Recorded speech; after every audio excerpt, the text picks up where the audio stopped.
Kenalin,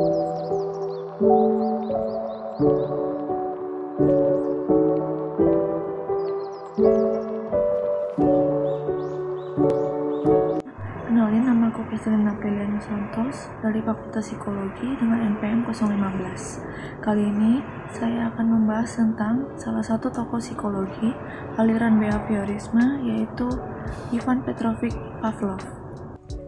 Ivan Pavlov lahir pada tanggal 26 September 1849 di kota Ryazan, Rusia, dan ia meninggal pada tanggal 20 Februari 1936 di Saint Petersburg, Rusia.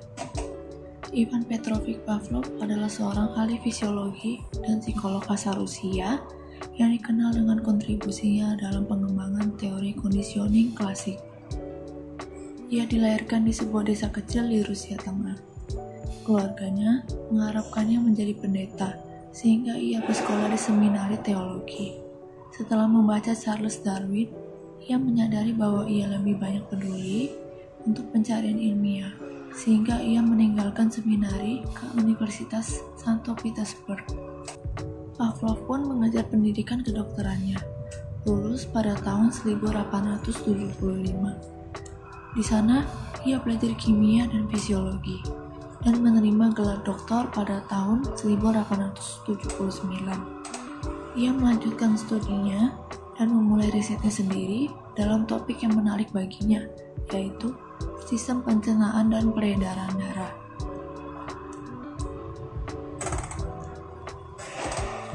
Dia juga melakukan perjalanan ke berbagai negara Eropa, termasuk Jerman dan Prancis, untuk memperluas wawasan ilmiahnya.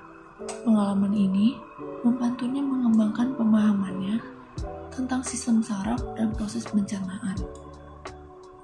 Karyanya pun terkenal dan diangkat sebagai profesor fisiologi di Akademi Kedokteran Kekaisaran Rusia, dan ia menjadi salah satu ilmuwan yang paling berpengaruh di abad ke-20. Lanjut kepada pembahasan kontribusi terbesar Pavlov terletak pada eksperimennya mengenai conditioning klasik, yang dimulai ketika ia mengamati respon refleks saliva pada anjing saat mereka makan. Pavlov menyadari bahwa anjing dapat belajar untuk mengaitkan stimulus tertentu, seperti bunyi lonceng, dengan makanan, sehingga merespon stimulus itu dengan saliva, bahkan tanpa adanya makanan. Ini membuka jalan bagi pengembangan teori conditioning klasik. Saya akan membacakan teori apa saja yang dibuat oleh Ivan Pavlov. Yang pertama adalah teori conditioning klasik. Pavlov menyatakan bahwa respon refleks yang tadinya terjadi secara otomatis dapat dikondisikan untuk terjadi sebagai respon terhadap stimulus baru. Teori ini memiliki dampak besar di bidang psikologi, membentuk dasar bagi pemahaman kita tentang pembelajaran dan perilaku. Yang kedua, ada penghargaan Nobel dan karir berkelanjutan.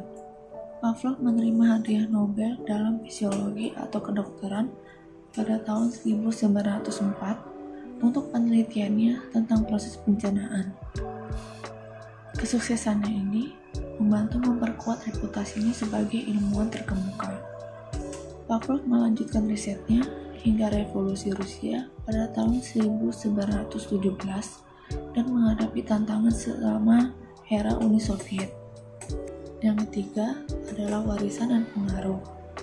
Pavlov meninggalkan warisan ilmiah yang besar dalam pengembangan psikologi sebagai ilmu eksperimental.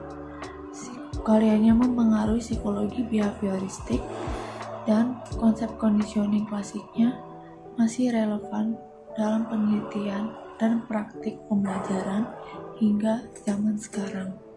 Meskipun terkenal karena eksperimennya dengan anjing dan conditioning klasik, Pavlov juga membuat kontribusi. Meskipun terkenal karena eksperimennya dengan anjing dan conditioning klasik, Pavlov juga membuat kontribusi penting dalam pemahaman tentang sistem saraf dan proses biologis lainnya.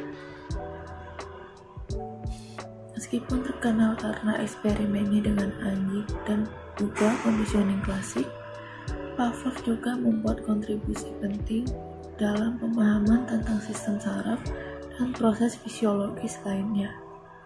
Kehidupan dan karya Ivan Pavlov tetap menjadi landasan penting dalam sejarah ilmu pengetahuan dan psikologi modern.